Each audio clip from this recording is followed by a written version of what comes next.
Welcome to my sketchbook tour. Now this is from my holiday last year in the Lake District. My sketchbook is a Le, and got it on Amazon. So here's my first page. So this isn't the watercolour paper, this is just ordinary cartridge paper, but it's nice just to keep a record of the date I went away, and there's the first page. So the first sketch shows the accommodation where we stayed, which was a beautiful stone building with a massive garden, which was great for the dogs. A very fine ink pen to do the sketching, and then I use my Rosa Gallery watercolour. A lot of these I did while I was on holiday. I've also used some Posca pens just to do some of the brighter flowers in the trees, because that works over watercolour quite nicely, and some of the lichen effects on the slates. So this sketch is of the interior. This is the living area where we stayed, and I don't know whether you can make it out there, but that's my little dog Bessie. She found a little place to hide. I do like these interior sketches. I think I'll have to do a lot more of those. I think I drew it out, lined it, and then coloured it in with the watercolour, I think. And this one is a view from the window of our property. So through the window I've just painted it, didn't sketch it, just painted it straight away so it's nice and soft. And then I just used some ink to do the frame and the vase inside. Little highlights with the Posca pen again. Next page. What's on the next page? Oh, I like this one though. This is a double spread, and in the property we stayed with there were lots of animal related things. So we got some deer's horns. I don't know whether they were red deer or sika deer. And this lion was on the side of a coal bucket. Now the elephant was part of bookends, and this hunting dog, greyhound type dog, was on a massive, and I can't decide whether it was ugly or beautiful, sideboard, and it had lots of intricate carvings on. But I just picked the hound to draw. Oh, the next page. Now this is our first day out walking. Now I quite like these nature paintings, because what I do is I just use paint first, and so it's really free and quick technique, and then, you know, because it's been quite overwhelming looking at all the vegetation, and then I pick out the important bits and ink over the important bits. So the background, you see, I've just left that painted, and then I've picked out this tree with ink and some of the rocks here and part of the grasses. I've also used Posca pen to highlight different areas, and I think I went a bit mad. It would probably be better if I'd been a bit more sparing, maybe didn't do it on the background, but that's what your sketchbook's for, isn't it, to practice things. Now here's another view. I think I might have drawn this out first because of the gate. If it had been all nature, I would have just painted it. So here I'm using, for the background, no outline, no inking, and then as we get closer to the viewer I use a finer ink pen, and then for the main part of the focal point, the gate, I've used a bit of a thicker ink pen, and I've been a bit more restrained with the white Posca pen, which I think is a bit better. And there we are at the top of Latterbarrow. I'm not on it though. So this is my husband and his brother, Max and Bessie, just out of shot. So that's when you get to the summit of Latterbarrow. I do like drawing figures and animals, as I've mentioned before. The faces went a bit wrong. I think less is more when you're doing a small drawing like this, and I think I tried to put a bit too much detail on there. But the bodies are really good. I like those. Oh, blow me on trumpet there, but hey ho. Now this was a massive style that we discovered. We didn't go over it. So there's a lot of perspective, which I don't like drawing in with all the pieces of the style. And so this was definitely drawn out with pencil first. And then behind it there was like a wire fence. So I just dotted some Posca pen on there, which makes it come forward a bit, so I'm not quite sure about that. But, yep, all practice. And then this is one of my favourite pages because I do like nature, botanical and animals. So it's a double spread, some of the interesting things we found.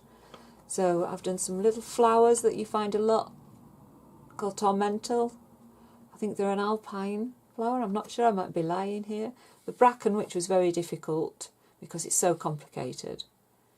I think with these as well, I painted these first and then drew around them. I might have with the slug and the fungi, which is an ochre brittle girl, and the slug was munching away on it. So these were just little photographs that I took while we were out on our walk, and then I painted them. I like this arrangement here of sulphur tuff fungi, and to get the rock effect behind it, I sprinkled a bit of salt on there, one of my favourite techniques. I was really pleased to see this deadly web cap in the forest that we walked in. And this is called Dog's Vomit Slime. I think it's got other names as well, but it's really bright yellow, so you can't miss it if you're looking in the woods. So yeah, I really like that spread. I think it's my one of my favourites from there. And here we have a lovely little scene of a boathouse. I don't really like this one. Why don't I like it? I think that's too heavy. I think I should have left it and not drawn. I've got some figures there, but they're so tiny. So, and this is Lake Windermere. Right, back to this. This is Ray Castle, which is a building built in the 19th century in the style of a Gothic castle. It's some wealthy industrialist home. Yeah, I like this one. So I quite like to draw buildings higgledy-piggledy. So I think when they're a little bit wonky, they look better. But that's just my opinion. It looks more like a piece of artwork than a technical drawing. So yeah, doing these sketchbooks has really got me out of my comfort zone because buildings was something that I wouldn't tackle. So this is a glass house. Again, it's wonky, but I like that. I mix a blue with a reddy brown colour to get a nice grey, and you can sometimes get a bit of granulation in there. And when I think it works really well for the slate, and there's yellow ochre for the lighter colours. And I think with these I do draw them out first and ink them and paint them afterwards, and then I've just done a suggestion of the vegetation behind. So here's the gatehouse at Ray Castle, another complicated building. So I have put quite a lot of the brickwork in, but I've not done every brick. So I think maybe looking at this, I'd have probably liked it better with not as many of the lines in. I think I could have got away with a bit less. And again, I've just concentrated on inking the main building and just leaving suggestions of the background trees with lots of white, that's really effective and makes it quicker. Now this was a lovely cottage in High Ray where we stayed. And this was really complicated because they had so many florals around. It's okay. I've used some Posca to highlight the flowers, which I think works really well, just dots of colours.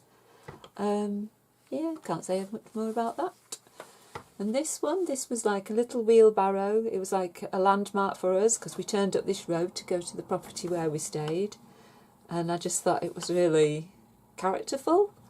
I'm not sure as a sketch whether it's worked very well. I think these background bits are too fussy and involved. This is supposed to be like sky holes, but I don't know, it looks like flowers or bats flying around, I don't know. But I like the sign, and the sign was the thing that tickled me there. Yeah. Some things work, some things don't. So this was day 2 of our holiday, and we went and climbed Helm Crag. Not too sure I like this. I've been using Viridian Green in there, and now I think it's just too bright a colour for natural looking vegetation. So now I add a little bit of red in it before I use it to just darken it up, take that brightness away. This is a farm building, I think, that we've walked past, and this is Helm Crag. And here we are with one of the features of Helm Crag, the famous lion and the lamb. And if you look up and drive by, you can see this one, this big rock, and this little rock. They sort of look like a lion and a lamb, if you've got a good imagination, lying next to each other. I'm not sure again about the Posca pen. I think it works quite well, but I think I just can't stop once I've got going. It's okay. Does what it does. Little figures. I like the little figures. And here's the howitzer, which is another famous mark on top of Helm Crag.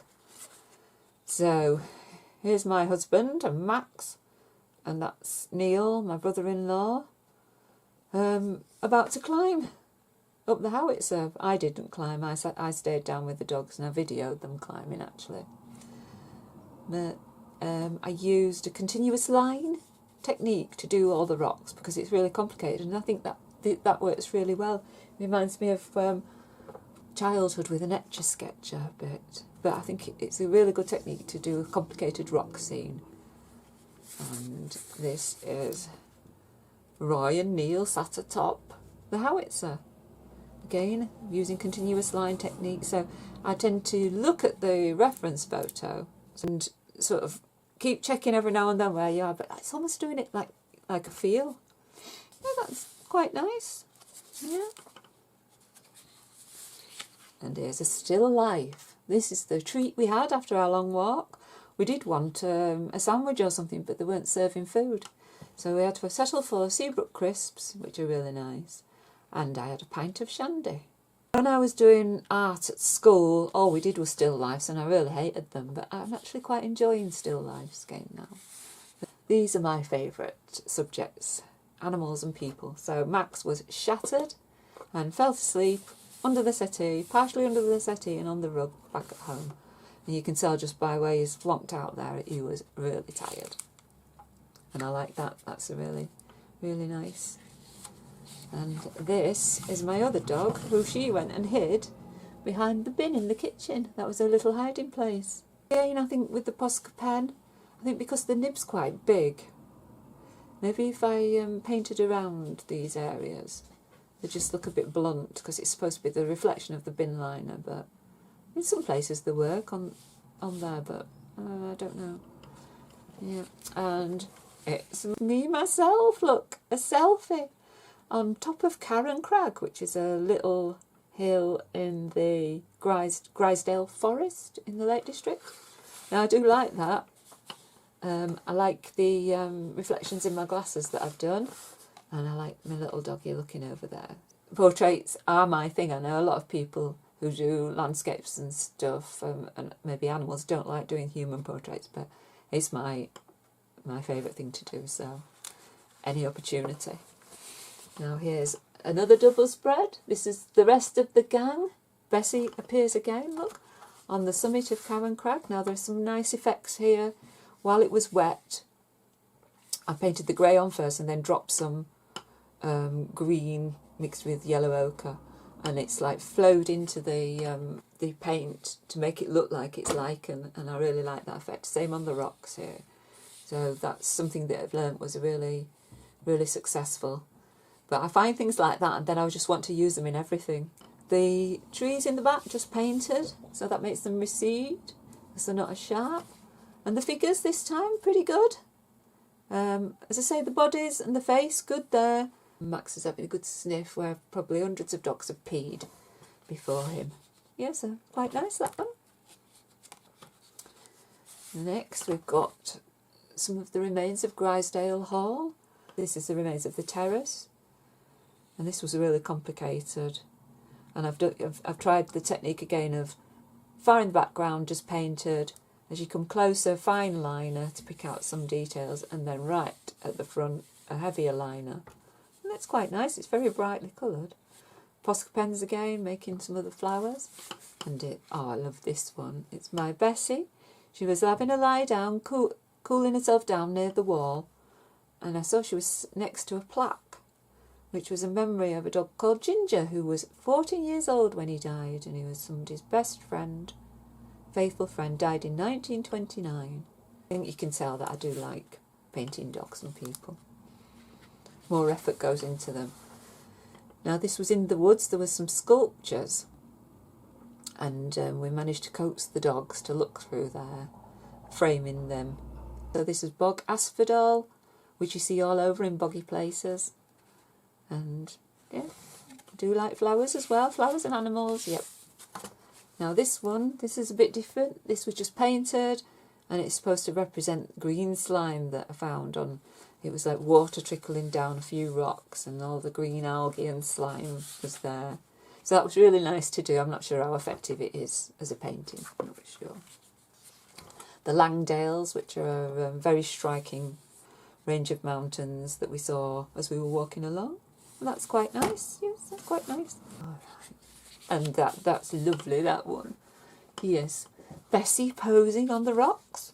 I think I've sprinkled a bit of salt on there to get some nice textures. And here's a little sheepy that we saw, the Herdwick sheep that you see all over the Lake District. Now, I quite like the way the fur's done. It's quite an abstract-y pattern, so it's not realistic at all. But I quite like the way it turned out, that. On the way up to Great Cars, there's a memorial featuring some wreckage of a bomber that crashed there in the war. I think they got lost and it was all foggy. They didn't realise they were up in the mountains in the Lake District and crashed into the side, unfortunately killing all the crew. So this is like one side of the memorial and this is the other side, with Neil and Roy there again. Right, and the next day we went out on the ferry. Now Max was a little bit scared, I think. Bessie was scared too, but she was under the seat. So here he is having a cuddle with his daddy, and I love this painting. It's really nice.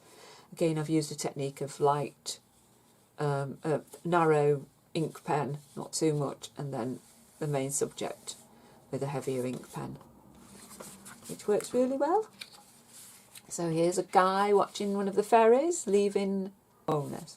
Now this was a really complicated, not my type of thing at all, but the more I do them, the more I'm enjoying them. With a complicated scene, the difficulty is picking out what you should put in and what you shouldn't. Obviously, I've definitely got to put the figure and the fact that he's leaning on there. And the ferry, there were figures on the ferry, so I just sort of did those like a head, trying to discern what the important things are to make it look like a figure. The trees, I like this in the background. I think it was all really wet with different thicknesses of paint, so the watery paint on top of a thicker paint has made it all cauliflower, which is a really nice effect. And this was another complicated. I'm pushing myself so much. Complicated view. Some of it was worked out quite well. A lot of perspective stuff going on, which I don't like, and the bricks, maybe I didn't have to do as many lines, but that's window shopping for boats. Some bits are alright. I mean, like I say, the bright colours are nice, the figures are nice. Yeah. And now this one's a nicer one. Look, it's Bessie looking at the rowing boats in a row. So yeah, I like that. I've left a lot more white paper, which I think is really effective. So there's Bessie wanting to travel on up here, and the colour of these boats looks really nice. Again, if you notice, a finer nib on the background, and then in the foreground, a thicker nib. So your eyes should be drawn that way, and some little figures there, which makes the scene more cohesive. These were a few figures feeding birds, feeding the geese and ducks. My comfort zone, love drawing figures. Yep, love them. This little girl here, she found a feather and a face. She's like, wow, look at this feather, which I thought was a really sweet moment. And here we've got a little cafe, which is a little booth for the Lakeview Cafe, and people queuing up for their refreshments. Love the figures. Don't like doing the building. Maybe I could have made this a bit lighter because I think it's too dark, and the figure's brilliant. And so here were two ladies, having a drink, and I think she caught me taking the photograph where she was looking towards the camera. But I enjoyed doing this with all the different cans of pop. I wonder if you can tell the brands of the cans from there. And oh, here we've got Roy sat waiting for his dinner at the a pub we found up a little alley. And yeah, I really like that. A bit of still life and a figure. What more can I say? Love it. And this is one of the beautiful window boxes, if you see on there. Window box. And this is a close-up of the window box. It's quite nice. Nothing special. Now this one's very complicated, and I do like this one. I think this was a very successful one. Definitely sketched again. My figures, I think, are the best thing about it. But the building, it's not too bad. And it was very complicated. And the colours are pretty good as well. And I've blended it in with the next page. So this was us leaving Bowness. So the ticket office there is pointing that way. So this area, just dabs of paint, making it quite abstract, and then concentrating on the main area of the figure. I've kept the water as well, just paint. These are a nightmare to do, these repetitive things. Straight lines are a nightmare, but it looks alright, doesn't it? And then on to the last one. And this was the ferry selfie. And now I've made an appearance again. And yeah, I love it. It just shows the memory of the day, and it's much better than a photograph. And I think my skin tones I've done pretty well. So I mixed ochre, yellow ochre, with a bit of red, and you have to just put really thin watery washes on, and then gradually add a little bit more paint, and sometimes dropping in almost pure red in some areas. And that's it. I hope you've enjoyed this little sketchbook tour. I'm working on another one, so there'll be another one coming along maybe next month, because I've got to get it done before I go on holiday again. So, bye for now.